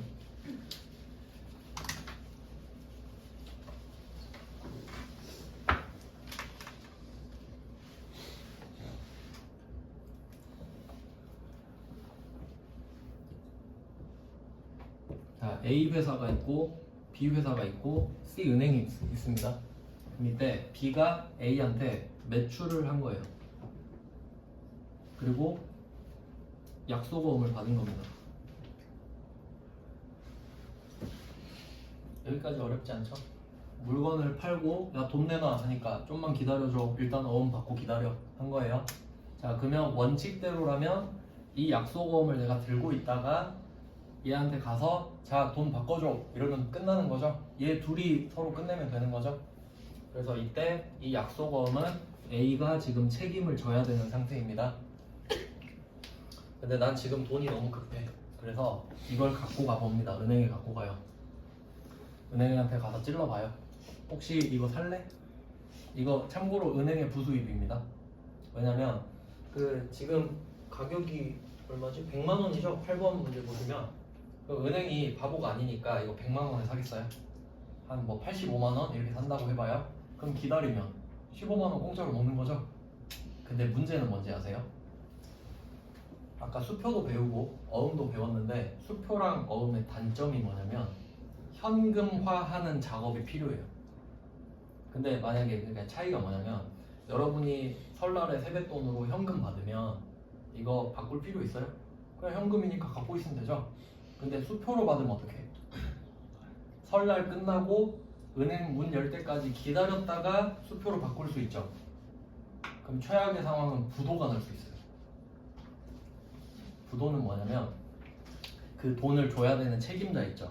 그 책임자 통장에 돈이 없는 거예요. 그걸 부도라 그래요. 그럼 내가 이 수표를 가지고 은행에 갔는데 자 이거 현금으로 바꿔주세요 하면 그 은행원은 그 책임자 통장을 뒤져봐요. 봤는데 돈이 없네요. 그럼 은행원은 돈 안 준다 그러겠죠.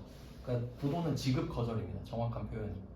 은행원이 지급을 거절할 거 아니야. 여기 돈이 없어서 못 드려요. 그럼 부도가 났다는 거예요. 그게. 근데 부도 자체가 심각한 건 아닙니다. 왜냐면 내가 책임자한테 그럼 따질 수 있죠. 너 이거 왜 부도수표 주냐? 그래? 미안 넣어놓게. 그럴 수도 있어요. 알겠죠? 그러니까 부도 자체가 심각한 건 아니에요. 내 책임자가 뿅 타버리면 그게 문제가 되는 거지. 그러니까 부도 자체가 심각한 건 아닙니다. 근데 어쨌든 수표도 그렇고 어음도 그렇잖아요. 어음은 부도 확률이 더 높아요. 왜죠? 수표는 갖고 가면 바로 현금으로 바꿔주거든요. 근데 어음은 기간이 길죠. 그럼 그 안에 부도 날 확률이 훨씬 더 높잖아요. 맞죠? 그래서 은행한테 이거 약속어음 갖고 가봤어요. 그대로 갖고 갑니다. 나 이거 A한테 돈 받을 수 있는 건데 너 이거 살래? 이렇게 물어본 거예요. 자 그럼 은행은 장사 하루 이틀에 받겠어요? 돈놀이의 최고봉 아닙니까? 바보 아니죠? 그러면 이 말을 해요. 그럼 내가 이거 싸게 살 건데 이거 부도 나면 어쩔래? 이거 물어봐 놓고 팔겠지. 사겠죠. 그러면 이렇게 하는 거예요. 얘가 100만 원짜리를 지금 갖고 왔죠. 그럼 여기서는 지금 70, 엄청 오르셨네. 74만 원에 산대요. 근데 그것도 무슨 말을 해? 그냥 끝내는 게 아니라 야 이거 나중에 74만 원 너한테 이거 받고 파는데 그럼 이 C은행이 나중에 A한테 가서 야 100만 원 내놔 이거죠. 그러면 이 A 같은 경우는 B가 오든 C가 오든 상관없는 거예요. 100만 원 주기만 하면 돼요. 어음 갖고 있는 애한테. 그러니까 상관은 없어. 근데 C은행이 얘가 싸게 사가지고 100만 원을 받아서 지금 26만 원을 먹고 싶다는 소리죠. 근데 여기 가서 100만 원을 받아야 26만 원을 먹는 거잖아요. 근데 여기 가서 나 뺏지 먹으면 어쩔 거냐고 미리 물어봐 놓는 거야. 나 가서 튕기면 너가 책임져라. 확답을 받고 팔겠죠. 여러분 같으면 안 그러겠어요? 부도 나면 아휴 내 안목이 없는 거지 뭐 이럴 거예요? 그럴 리가 없잖아. 은행은 26만 원을 반드시 먹을 거라고요. 그러니까 싸게 산 거 플러스 부도 나면 네 책임 오케이? 콜 해. 알겠어요? 그게 차익거래예요. 그럼 왜 차익거래가 되냐면 이런 겁니다. 그러면 은행은 어떤 느낌으로 가는 거냐면 B가 100만 원이라고 써있는 약속어음을 보여줬죠. 100만 원. 그러면 은행은 이렇게 말해요. 아, 네, 어음 잘 봤습니다. 하고 74만 원 좀 빌려드릴게. 내가 그 어음을 살 수는 없어. 그냥 그거 담보로 믿고 74만 원 빌려드릴게. 그렇게 하는 거예요. 위험 부담을 안 지겠다는 소리야. 바보가 아니니까. 그러면 나중에 이렇게 만기가 됐을 때 얘가 100만 원을 이렇게 받아서 뭐 지가 가지면 되는 겁니다. 그러니까 그걸로 갚으면 된다는 소리지. 그러니까 다시 정리하면 원래대로라면 얘가 어음을 제시하죠. 그럼 은행은 그걸 잘 봤다 그러고 그거 믿고 돈 빌려줄게. 돈을 빌려주는 거예요. 그럼 정확한 금액을 써볼게요. 얘가 74만 원을 빌려주거든요. 근데 얼마 받아야겠어요? 100만 원으로 갚으라 그러지. 얘 고리대금 업자랑 똑같다니까요. 아까 그 전에 우리 성급이자로 뗀 거 보셨죠? 그걸 얘가 하고 있는 거야 지금 돈놀이를. 그러면 얘가 이거 알고 74만 원을 울며 겨자 먹기로 지금 빌린 거예요. 그리고 만기가 되면 이 어음을 아직도 B가 갖고 있죠. 그걸 얘한테 가서 100만 원으로 바꾸는 거야. 그리고 그 100만 원을 그대로 갖고 오라는 거지 나한테. 알겠어요? 그러니까 차익 거래가 정상이에요. 정상이란 소리는 은행이 바보가 아니란 소리지. 아시겠죠?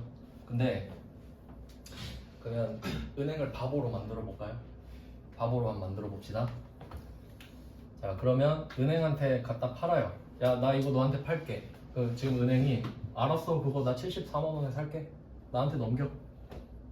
그럼 우리는 받으러 온 100만 원짜리가 사라집니다.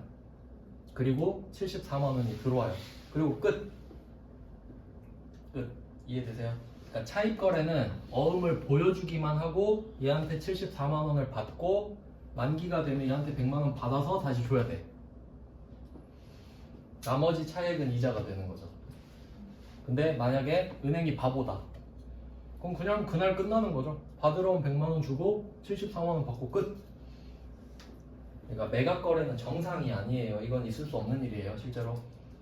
그러니까 문제를 위한 문제입니다. 근데 전3회계 1급에서 매각 거래가 나와요. 일단 나왔으니까 알려는 드립니다. 그럼 이제 8번 보시면 매각 거래로 간주한다 돼 있죠? 그러니까 이거 은행이 바보인 거예요.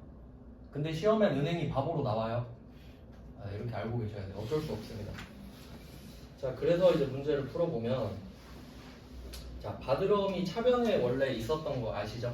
그 전 페이지 보면은 제품 매출이 대변에 있으니까, 제품 매출 대변에 있으니까 차변에 받으러움이 생겼죠? 이제 그걸 없애야 되니까 받으러움이 대변으로 또 갈 거 아닙니까? 차변에 있다가, 그러니까 화살표를 대각선으로 없지만 그냥 가상의 화살표를 그어주시면 되겠죠. 원래 차변에 있었는데 대변으로 갔다. 그러니까 이 받으러움이 대변으로 오는 경우는 두 가지가 있는 거예요. 첫 번째는 만기가 돼서 받으러움이 없어지고 그 사람한테 돈을 받는 경우가 되겠죠, 일반적으로. 근데 얘는 특이하게 만기가 전인데도 없어졌죠. 팔았으니까. 그럼 소유권은 은행한테 넘어가 버렸죠. 그러니까 우리는 받으러움이라는 자산이 사라져 버리는 거죠. 자산 감소 맞죠? 그래서 자산 감소라고 적어두시고, 그러면 차변에 보통 예금, 그러니까 얘는 지금 받으러움을 저는 1번으로 할 것 같고요. 순서로 매기면 보통 예금 74만 원을 2번으로 할 것 같습니다. 그냥 여기는 할인료를 먼저 말해줘 버렸네. 그러니까 할인료 26만 원 있잖아요. 이거는 그냥 벌금 정도로 생각하면 돼요. 왜 벌금이냐면 만기까지 못 기다린 벌금.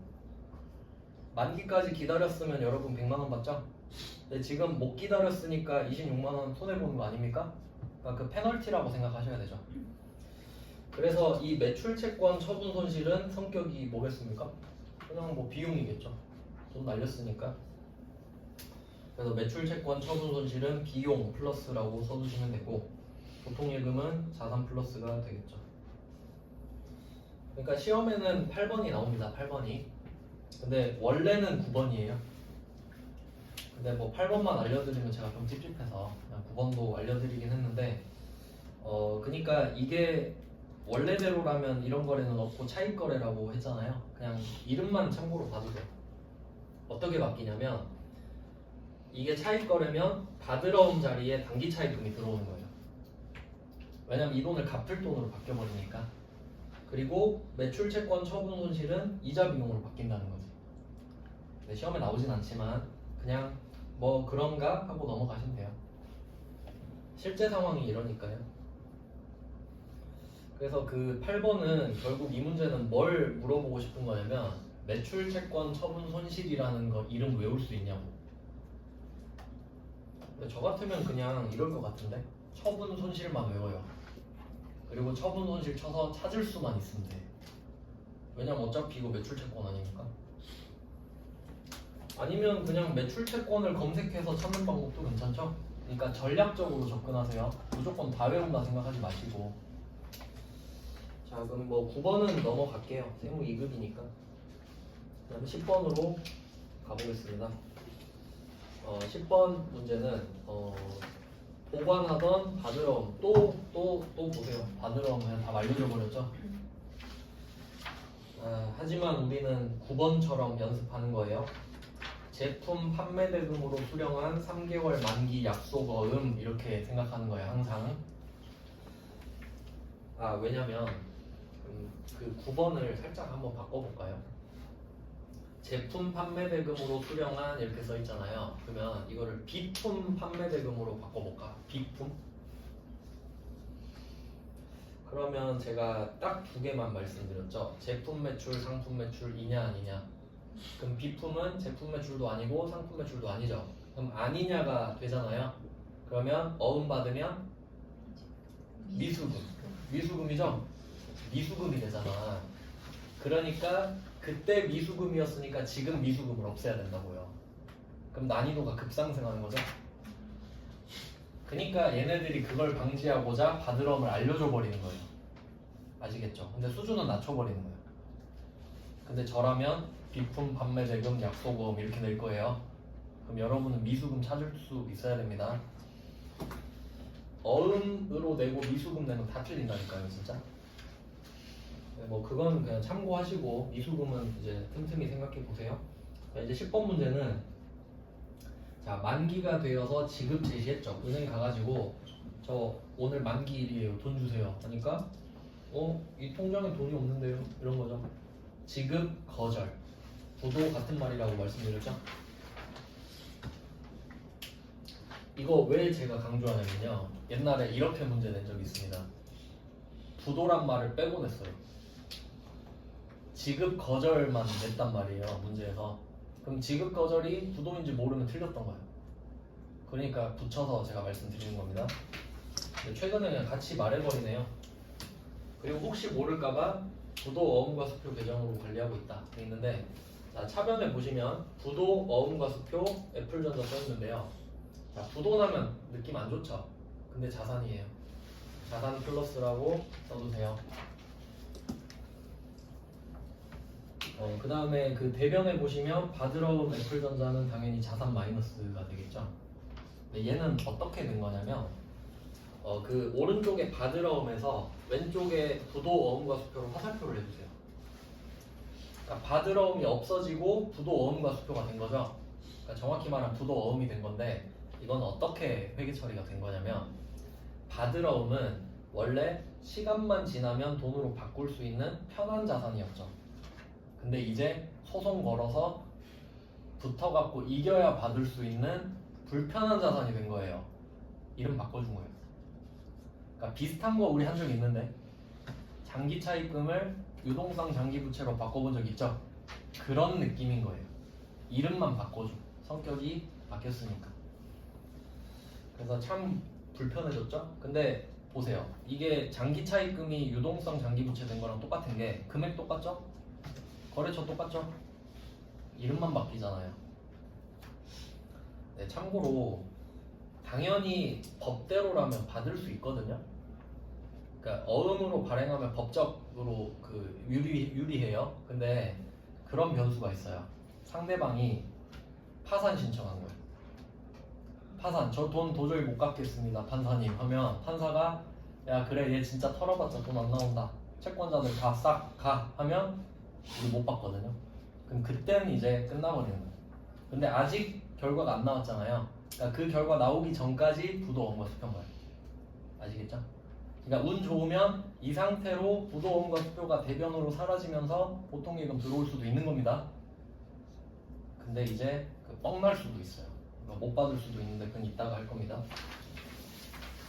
자, 이제 16페이지로 가보시면 그러니까 어음의 후속 조치를 정리를 해보면 이거는 조금 디테일하게 하면 우리가 약속어음을 받았잖아요. 그러면 원래대로라면 이제 약속어음은 만기까지 기다리는 게 정상이겠죠. 만기까지 기다려서 걔한테 돈 받고 끝나면 제일 좋은 거죠. 근데 특이한 경우가 방금 나왔던 어음 할인, 싸게 팔아버리는 거, 어음감이라고 말씀드렸죠. 현금화 시키는 거예요. 근데 원래는 차입 거래가 정상인데 우리 시험에선 은행을 바보로 만들어서 답을 쉽게 냈다. 매각 거래는 실제로 일어나지 않아요. 왜냐하면 바보인 은행이 없기 때문이에요. 자, 그 다음에 세 번째는 부도, 지급 거절, 부도. 이렇게 좀 정리를 해놓으시면 되겠죠. 원래 더 많았는데 3개로 지금 줄여놨네요. 최근에는. 저는 일단 나오는 것만 정리해드리면 되니까. 그냥 뭐 경우의 수를 생각해 보시면 됩니다. 그 다음에 16페이지로 가볼게요. 11번. 자, 이번에는 토지를 파는군요. 토지를 팝니다. 자, 참고로 토지에다가 면세 물건이라고 써놓을게요. 토지는 면세 물건. 시험에 잘 나오거든요, 토지가. 아, 참고로 그 면세는 나중에 부가가치세에서 배우는데 우리가 따로 면세 항목을 다 배우진 않을 거거든요. 근데 좀 대충 좀 중요한 것들만 알려드릴게요. 면세 물건이라고 해야겠죠? 여기 면세 물건에 해당되는 거 크게 세 가지 있어요.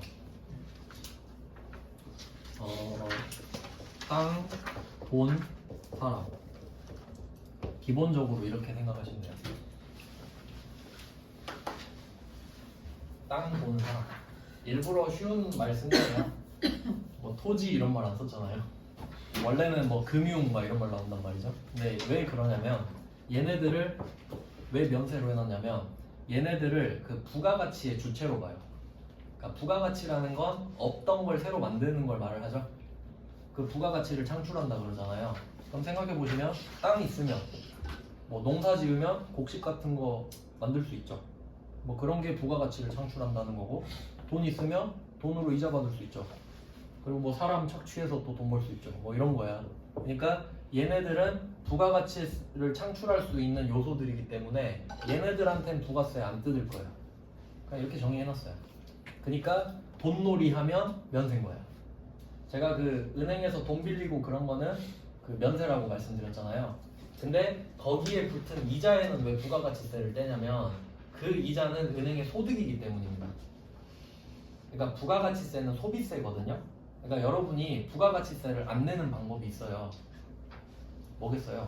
물건을 하나도 안 사면 돼요. 근데 말이 안 되죠. 근데 그러니까 부가가치세는 소비를 하니까 내는 거예요, 여러분이. 그러니까 소비를 안 하면 안 내는 거죠. 근데 소득세는 어때요? 물건 안 써도, 물건 안 사도 여러분이 돈을 벌면 세금 내죠. 그러니까 그 이자의 원천징수를 했던 거는 은행 입장에선 그게 돈을 버는 거라 그래요.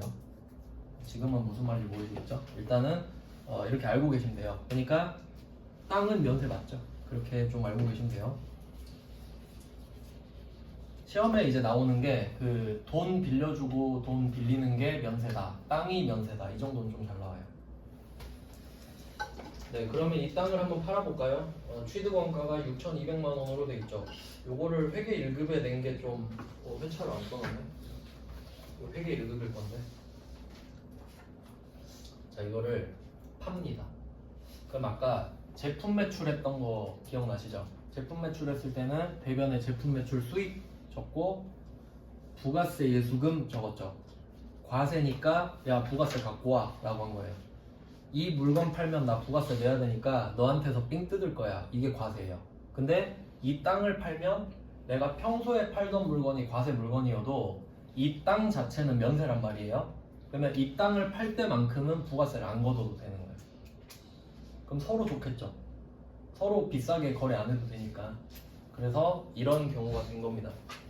그래서 부가세 예수금이 없는 거예요. 면세니까. 그러면 토지가 대변에 6,200만 원 나갔죠? 자산의 감소라고 써주시면 되겠습니다.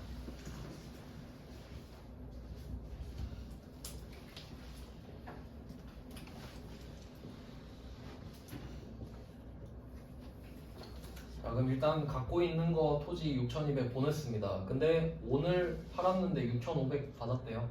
그럼 뭐 차변에 6,500을 쓸 참인데 그걸 한 번에 받은 게 아니네요. 이 중에 3,000은 보통예금으로 받았다.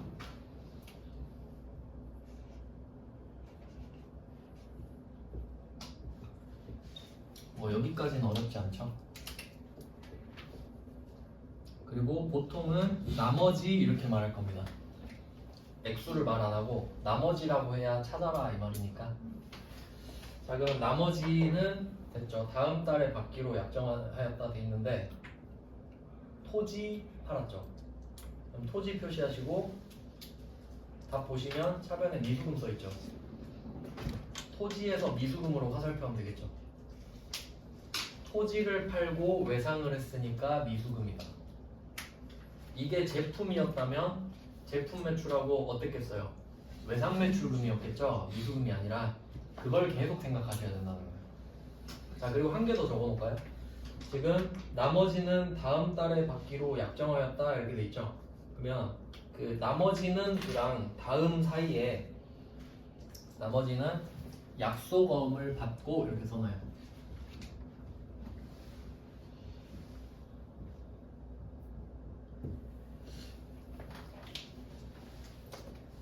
나머지는 하고 다음 달 사이에 살짝 이렇게 껴넣어가지고 약속어음을 받고, 원래는 개월수도 말을 해야 되는데 이제 보통은 1년 이내기 때문에 말 안 해도 상관은 없거든요. 자, 그러면 답이 어떻게 바뀌죠? 받으러옴으로 바뀌나요? 미수금이죠? 아시겠죠? 왜 쓰라고 했는지. 그래도 이 문제는 많이 안 틀려요. 다음 달에 받기로 했다면 미수금 잘 하거든요. 근데 여기다 약속 어음만 넣잖아요. 그럼 그렇게 받으러옴을 써요.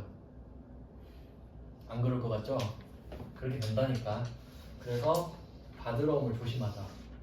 제품 매출이 아닙니다. 그래서 뭐 미수금은 위에 있는 거래처랑 똑같으니까 거래처를 안 써놨겠죠. 그래서 그런데도 원래는 미수금을 써야 됩니다.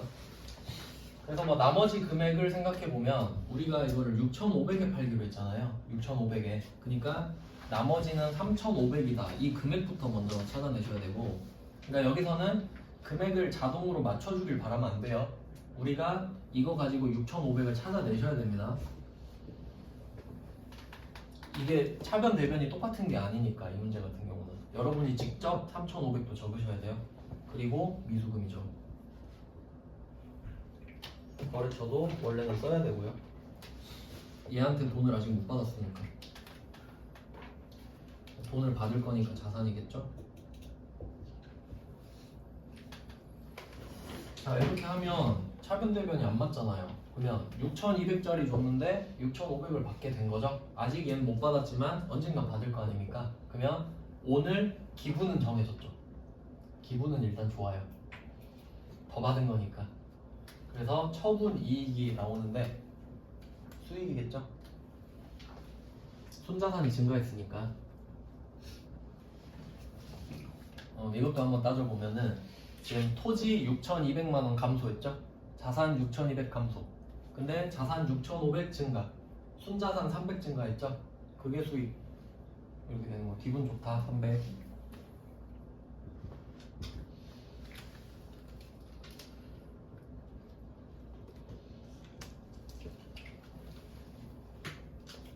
그래서 뭐 제품도 팔고 지금 제품도 팔고 뭐 땅도 팔고 하고 있습니다. 일부러 제가 땅을 넣은 이유 아세요? 부가가치세가 없으니까. 있으면 엄청 복잡하거든요. 그래서 일단은 맛보기로 넣은 겁니다. 그 다음에 12번까지 하고 좀 쉴게요. 12번 문제 보시면, 자, 기계장치를 우리 기계에 처분하고 매각대금으로 받은 약속은, 이게 정상이다. 이게 정상이죠? 자, 쭉 표시해 볼게요. 제조공장의 기계장치를 처분하고 매각대금으로 받은 약속은 계정과목 미수금. 방금 했잖아요. 익숙해지는데 시간이 좀 걸려요. 그러면 얘는 어떻게 하면 되냐면, 자, 11번에 차변의 미수금 있죠. 11번 차변의 미수금을 12번 대변 미수금으로 화살표하면 되겠죠. 미수금 지금 받아야 되잖아요. 그리고 오늘 받고 있는 거잖아, 12번이. 그러니까 지금 11번은 토지죠. 12번은 기계죠. 근데 이 두 개가 다른가? 아니에요. 둘 다 제품 매출 아니잖아요. 그러니까 똑같은 걸로 보면 되지 그냥. 그래서 화살표가 가능한 겁니다. 그러면 대변의 미수금 자산의 감소하면 되겠죠. 그리고 이 미수금이 없어지는 대신 오늘 현금 800 받았네요. 근데 문제 보시면 당좌 수표로 회수했죠. 수표 받으면 무조건 현금이라고 말씀드렸어요. 그러니까 이 문제는 지금 당좌 수표로 회수했는데, 그럼 이건 어때요? 그냥 수표로 회수했다 해도 현금이죠. 자기압 수표든 당좌 수표든 상관없으니까 그런 것까지 생각해 보시면 제일 좋지. 그래서 뭐 이 문제 때문에 제가 강조를 했던 겁니다.